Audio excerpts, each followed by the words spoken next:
सभी का स्वागत है हमारे YouTube चैनल पर। आज हम लोग कक्षा 12 की हिंदी में काव्य खंड में पाठ है गीत और श्रद्धा मनु, इस शीर्षक को पढ़ेंगे। इसके पहले की कुछ पद्यांश हमने पढ़े हैं और आज हम लोग पद्यांश 7 से आगे पढ़ेंगे, जिसकी पंक्तियां हैं लगा कहने आगंतुक व्यक्ति। लेकिन आगे बढ़ने से पहले एक बार हम कहना चाहेंगे कि आप हमारे चैनल को सब्सक्राइब करें और ज़्यादा से ज़्यादा लोगों को शेयर करें, जिससे इनका लाभ जो है ज़्यादा से ज़्यादा लोगों को पहुंच सके।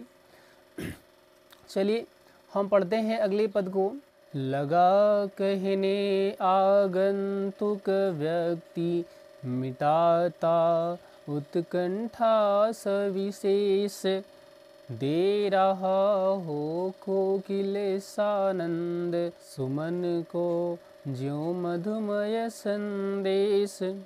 भरा था मन में नव उत्साह, सीख लूं ललित कला का ज्ञान, इधर रहा गंधर्वों के देश, पिता की हूँ प्यारी संतान। तो आपने देखा, कहा गया लगा कहने आगंतुक व्यक्ति। आपने पिछले पदों में पढ़ा था आगंतुक व्यक्ति यहाँ किसे कहा गया है, ये समझना है।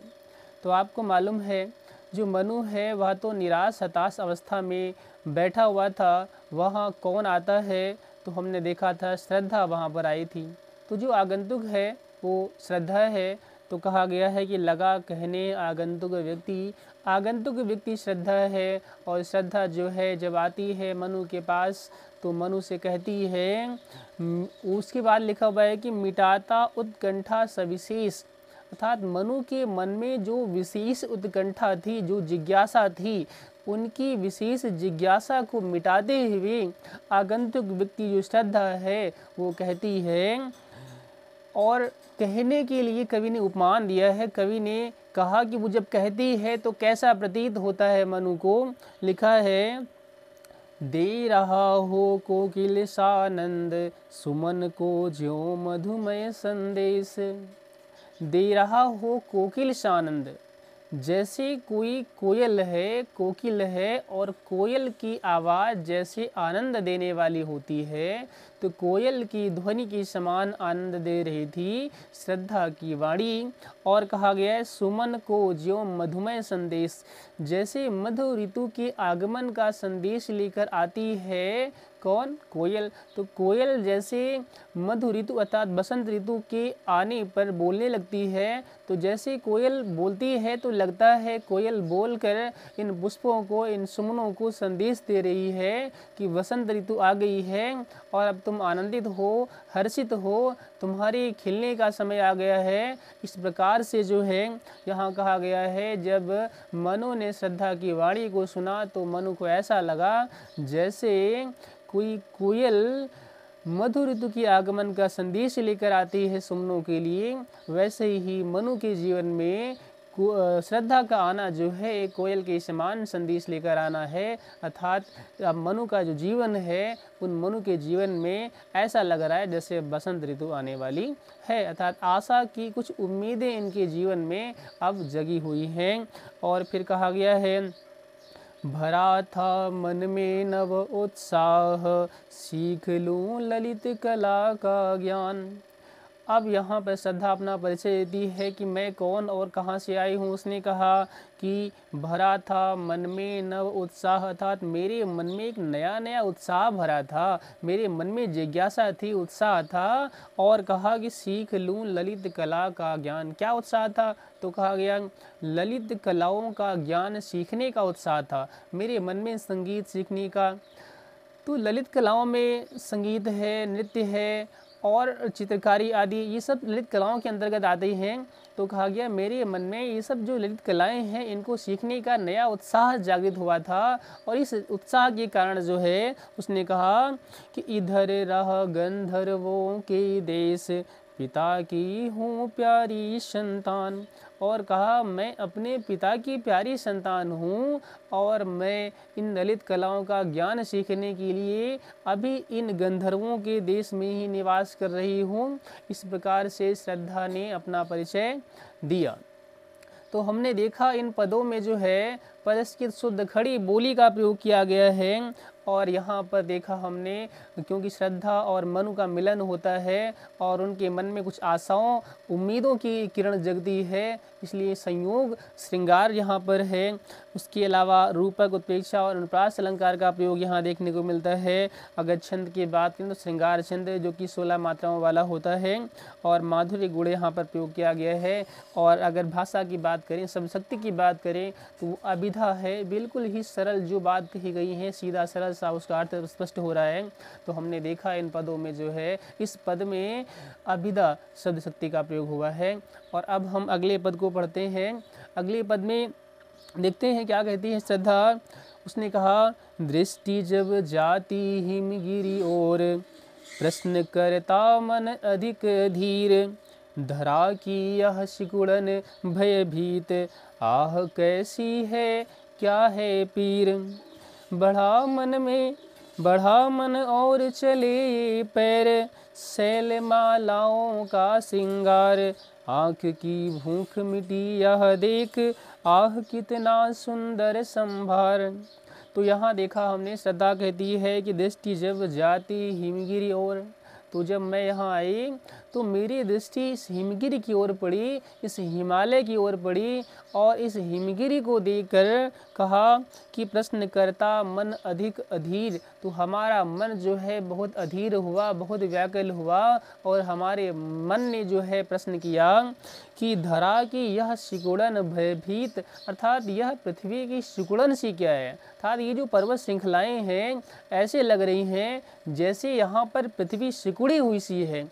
तो यह पर्वत श्रृंखलाओं का जो एक चरण है, अर्थात ये जो पर्वत श्रृंखला है यह ऐसी लगी जैसे पृथ्वी यहाँ पर सिकुड़ी हुई है। तो ये बड़ा ही हमें भयभीत करने वाला दृश्य लगा, इसलिए मेरे मन में उत्कंठा हुई इसको जानने की और कहा, आह कैसी है, अर्थात ये कैसी सिकुड़न है और क्या है पीर, इसकी पीड़ा क्या है, आखिर ऐसा क्यों है और यहाँ रहने वाले जो लोग हैं भला कैसे रहते होंगे, कितना दुख में जीवन व्यतीत करते होंगे। तो इस प्रकार से श्रद्धा के मन में जो है प्रश्न उठा और उसने बताया कि मेरे मन में इस प्रकार से विचार उठा और मैंने जब इधर देखा तो मैं इधर चली आई। उसने कहा, बढ़ा मन और चले पैर, अर्थात इसको देखकर मेरा मन जो है उत्सुकता से भर गया और मेरे पैर इधर चल दिए। तो शैल मालाओं का श्रृंगार, आँख की भूख मिटी यह देख। उसने कहा, जब मैंने देखा यहाँ पर आकर इन शैल मालाओं का, पर्वत मालाओं का जो एक से एक पर्वत श्रेणियाँ यहाँ पर क्रमबद्ध श्रृंखलाबद्ध रूप से जब मैंने देखी तो इनको देखकर क्या हुआ, आँख की भूख मिटी यह देख, अर्थात इसको देखकर हमारी आँखों की भूख मिट गई, हमारी आंखें तृप्त हो गईं। कितना सुंदर दृश्य है। कहा, आह कितना सुंदर संभार, अर्थात वास्तव में कितना सुंदर दृश्य है, कितना सुंदर यहाँ का जो सौंदर्य है। तो इस सौंदर्य को देखकर हमारी आंखें जो हैं तृप्त हो गईं। इस प्रकार से श्रद्धा ने अपने बारे में मनु को परिचय दिया। तो देखा यहाँ भी हमने इन पदों में शांत रस का प्रयोग हुआ है और भाषा की बात करें तो पूरे ही सभी पदों में लगभग खड़ी बोली का प्रयोग हुआ है। और यहाँ पर रूपक, अनुप्रास, मानवीकरण अलंकार का प्रयोग देखने को मिला। अभिधा, लक्षणा, ये शब्द शक्तियाँ यहाँ पर प्रयोग की गई हैं। और इसके बाद हम अगले पद्यांश को पढ़ेंगे। तो अगला पद्यांश कहा गया है, यहाँ देखा कुछ बलि का अन्न, भूत हित रत किसका यह दान, इधर कोई है अभी सजीव, हुआ ऐसा मन में अनुमान, तपस्वी क्यों इतने हो क्लांत, वेदना का यह कैसा वेग, आह तुम कितने अधिक हताश, बताओ यह कैसा उद्वेग। तो देखा, यहाँ देखा कुछ बलि का अन्न। यहाँ श्रद्धा कहती है कि जब मैं आ रही थी तो मैंने यहाँ पर आकर देखा बलि का अन्न, अर्थात जब व्यक्ति भोजन करता है तो वह कुछ जो हमारे यहाँ जो छोटे मोटे जीव जंतु आदि होते हैं उनको उनके लिए भोग लगा दिया जाता है, दे दिया जाता है, कुछ जिसे कहते हैं बलि देना या भोग लगाना। तो इस प्रकार से जो है वो कहती है कि जब मैं यहाँ आई तब मैंने देखा कि कुछ बलि का अन्न पड़ा हुआ था, तो उसको देखकर उसने कहा कि भूत हित ऋत किसका यह दान, अर्थात ये अन्न प्राणियों के लिए जो रखा जाता है, जो उनके लिए दान के लिए रखा जाता है यह अन्न, और यह अन्न यहाँ पर कहाँ से आ गया। जब मैंने उसे देखा तो उसने कहा इधर कोई है अभी सजीव, हुआ ऐसा मन में अनुमान। तो जब इसको देखा मैंने तो मुझे मेरे मन में ऐसा अनुमान हुआ कि लगता है अभी यहाँ कोई सजीव है। और फिर कहा कि तपस्वी क्यों इतनी हो क्लांत, वेदना का यह कैसा वेग। और श्रद्धा ने मनु को समझाते हुए कहा और कहा कि हे मनु अर्थात हे तपस्वी, तुम इतने क्लांत क्यों हो, इतने व्याकुल और थकित निराश क्यों हो रहे हो। उसने सांत्वना दी, उसने कहा कि तुम बहुत ही व्याकुल, बहुत ही दुखी, बहुत ही निराश हताश दिखाई पड़ रहे हो, तो इस निराशा का कारण क्या है, तुम इतनी हताश और निराश क्यों हो रहे हो। और कहा वेदना का यह कैसा वेग, अथा आखिर किस कारण से तुम्हारे मन में इतनी ज़्यादा वेदना है, तुम इतने व्याकुल क्यों हो। इस प्रकार श्रद्धा ने मनुष्य से पूछा और कहा आह तुम इतने अधिक हताश, बताओ यह कैसा उद्वेग, तुम इतने अधिक हताश क्यों हो, बताओ तो हमें कारण क्या है, किस बात का ये उद्वेग है। तो इस प्रकार से श्रद्धा ने मनुष्य पूछा। तो हमने देखा यहाँ पर भी खड़ी बोली का प्रयोग हुआ है, अनुप्रास और प्रश्न अलंकार का प्रयोग किया गया है, और प्रसाद गुण है, अविद्या सब शक्ति है। अगला पद्यांश है, दुख की पिछली रजनी बीत, विकसता सुख का नवल प्रभात, एक पर्दा यह झीना नील, छिपाए है जिसमें सुख गात, जिसे तुम समझे हो अभिशाप, जगत की ज्वालाओं का मूल, इसका वह रहस्य वरदान, कभी मत इसको जाओ भूल। तो देखिए यहाँ पर श्रद्धा मनु को सांत्वना देती है, समझाती है और उन्हें आशाओं से भरती है।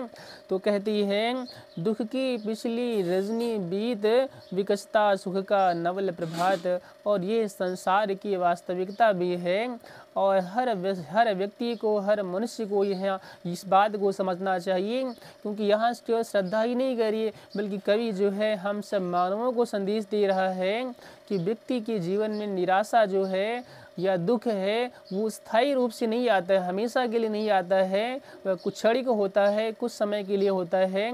और व्यक्ति को आशाओं से युक्त होना चाहिए और अपने जीवन में आए हुए दुख को भी उसी प्रकार से समझना चाहिए जिस प्रकार से जीवन में सुख आता है, क्योंकि सुख और दुख का क्रम जो है ये निरंतर चलता ही रहता है और यही तो जीवन होता है।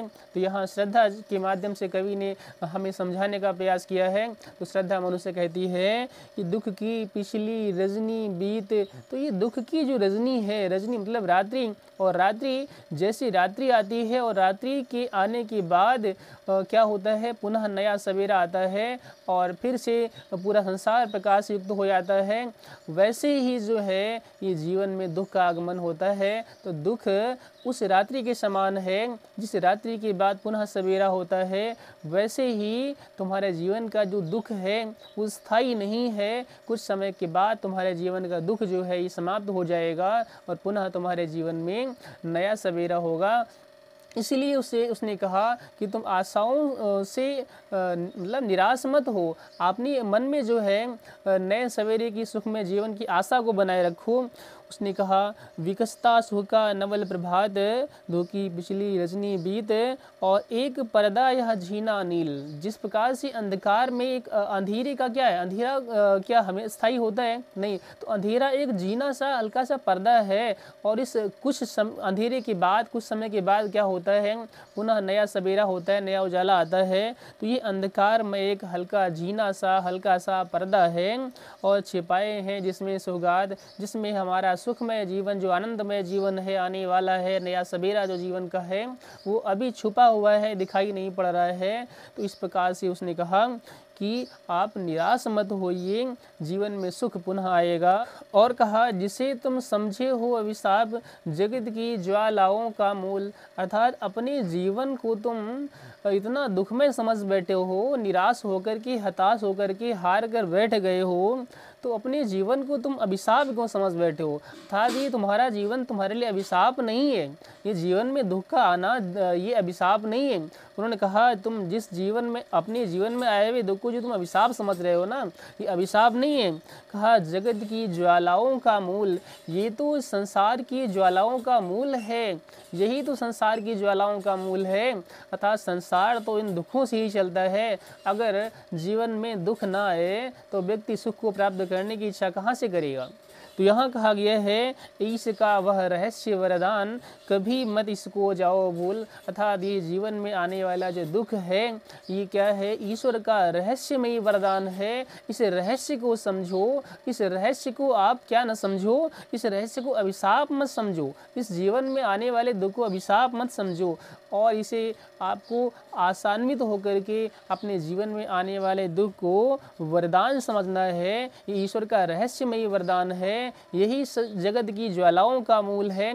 और इसलिए ज्वालाओं का मूल ये है, इसलिए ये रहस्यमयी वरदान है दुख, क्योंकि व्यक्ति के जीवन में जब दुख आता है तभी वह सुख को प्राप्त करने की अभिलाषा करता है, प्रयत्न करता है, और जीवन में वो आगे बढ़ता है, सुख प्राप्त करता है। और यदि जीवन में दुख आए ही ना तो व्यक्ति भला कैसे अपने जीवन में आगे सुख प्राप्त करने का प्रयास करेगा।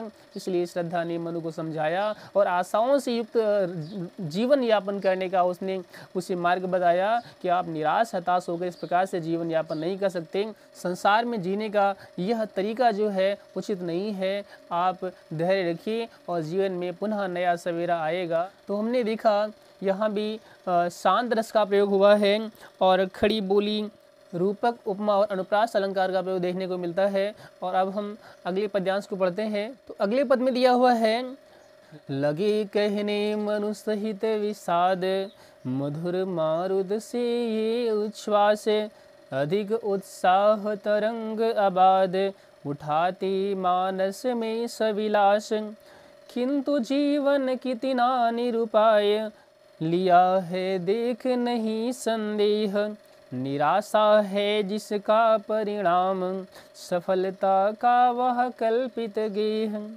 तो हमने देखा, कहा लगे कहने मनु सहित विषाद। तो हमने देखा मनु तो विषाद से पहले से ही भरे हुए हैं, विषाद युक्त हैं, दुखी हैं, निराश हैं। तो यहाँ मनु ने श्रद्धा को उत्तर देते हुए कहा, तो लिखा है लगे कहने मनु सहित विषाद, मनु विषाद सहित कहने लगे, मधुर मारुद से ये उच्छ्वास, अर्थात तुम्हारे ये जो उच्छ्वास है, उच्छ्वास का मतलब समझते हैं, उच्छ्वास का मतलब हम जो सांसें लेते हैं, जो प्राणवायु लेते हैं, सांसों का लेना, निष्कासित करना, सांस अंदर लेना, बाहर निकालना, ये उच्छ्वास होता है।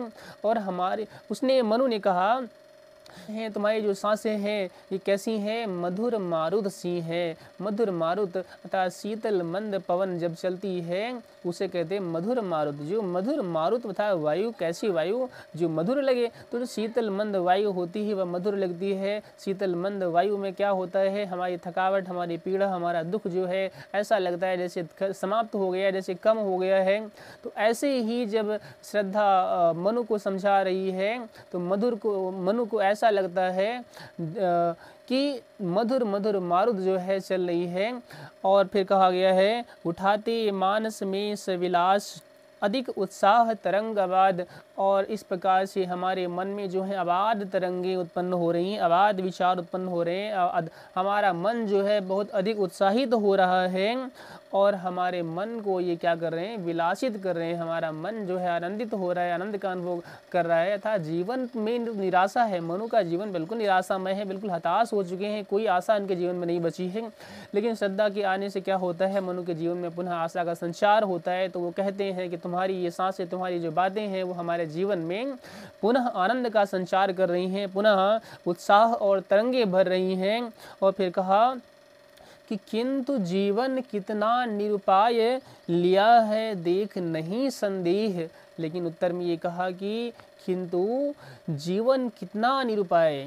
लेकिन अगर आप कहती तो हैं ठीक है आशा भरी, लेकिन फिर भी हमारा जीवन कितना निरुपाय है, कोई उपाय भी तो नहीं है, कोई आशा की किरण भी तो दिखाई नहीं पड़ रही है। तो उन्होंने कहा कि किंतु जीवन कितना निरुपाय, लिया है देख नहीं संदेह, और इसमें कोई संदेह नहीं है, इसको हम देख रहे हैं कि कोई आशा की किरण नहीं बची हुई है, और निराशा है जिसका परिणाम सफलता का वह कल्पित गेह। अर्थात व्यक्ति जब दुखों से भरा हुआ होता है ना, तो उसको कैसा लगता है, तो उसको बस ऐसा ही लगता है कि अब कोई मार्ग नहीं बचा हुआ है। लेकिन मार्ग होता है, लेकिन उस समय जब व्यक्ति दुख में होता है उस समय उसको कोई मार्ग दिखाई नहीं पड़ता है, और व्यक्ति ऐसा निराश हो जाता है जैसे अब जीवन में पुनः कभी उसके जीवन में सुख नहीं आएगा, या कोई नया सवेरा उसके जीवन में नहीं आ पाएगा। तो यहाँ कहा गया है यदि हम अब आशा भी करें, तो कहा कि सफलता का वह कल्पित गेह, निराशा है जिसका परिणाम। अर्थात अब जो हम आशा करते हैं तो इस आशा का जो परिणाम होगा वो क्या होगा, निराशा ही होगा, क्योंकि अब तो कोई मार्ग दिखाई नहीं पड़ता है, इसका परिणाम तो अब निराशा ही है। और सफलता का वह कल्पित गेह, अर्थात हम सफलता की कल्पना करते यदि हैं तो वह केवल सफलता की एक कल्पना होगी, और एक कल्पित घर होगा सफलता का, क्योंकि सफलता की तो किरण कहीं दूर तक दिखाई नहीं पड़ती है। इस प्रकार से निराश होकर के मनु ने फिर से श्रद्धा को उत्तर दिया है। तो हमने देखा यहाँ पर शांत रस का प्रयोग हुआ है, खड़ी बोली है, श्रृंगार छंद जो 16 मात्राओं वाला होता है, हम इस पर बात करेंगे किसी दिन जब छंद पढ़ाएंगे, तो इसमें जो प्रयुक्त छंद है मुख्य मुख्य उनके बाद उनके ऊपर भी चर्चा करेंगे। उसके बाद लिखा हमने उपमा अनुप्रास अलंकार का प्रयोग किया गया, अभिधा और व्यंजना शब्द शक्ति का प्रयोग इस पद में दिया हुआ है। तो आज हम लोग केवल इतने ही पद पढ़ेंगे, और कुछ जो शेष बचे हुए जो पद हैं उनको अगले वीडियोज़ में पढ़ेंगे। तो हम चाहते हैं कि आप लोग इस हमारी जो वीडियोस मिल रही है इनसे ज़्यादा से ज़्यादा सीखने का प्रयास करें, ज़्यादा से ज़्यादा आप सीखें, और ज़्यादा से ज़्यादा लोगों को शेयर भी करें, इससे अन्य लोग जिनको ये अभी पढ़ाई नहीं मिल पा रही है, विद्यालय नहीं जा पा रहे, उनको भी कुछ ज्ञान प्राप्त हो सके, वो इसको समझ सकें, पढ़ सकें।